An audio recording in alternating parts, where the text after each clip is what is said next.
Hello and welcome back for our new series. This one's called God's Mirror. So I want to share my screen here and just let everybody see what we're kind of working with as we talk about this concept of how God's word or his Bible is like his mirror. So let's just go ahead and get right on in. This will be a 5-day series. I want to thank my son Polly for helping me last week with the series because he did an excellent job helping me all the way through. So anyway, let's jump into it. So today is day one, and the concept here is the word or the word of God, the Bible, as a mirror. So when we think of the word of God, do we think of it in the same way that we think of a mirror that we look into? And I would think that we probably do not most of the time.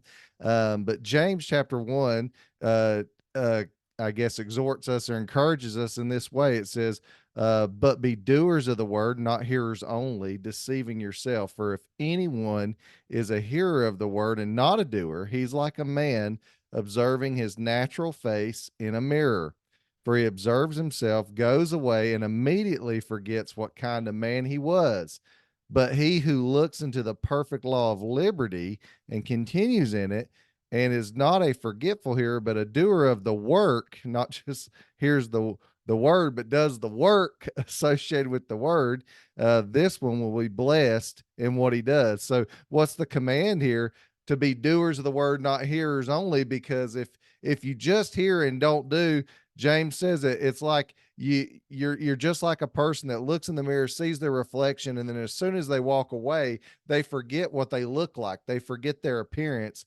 And James is making this point because there's many people who will say, Lord, Lord, and he'll say, depart from me. I never what? I never knew you.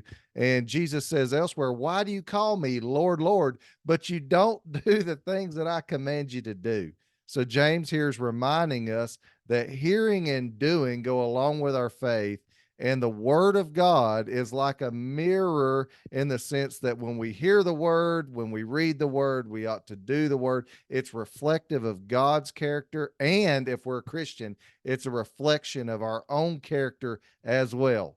So, Lord, help us to be not just hearers, but doers as well. Thank you so much for listening. I hope you come back tomorrow for our second day of this series called God's Mirror. God bless.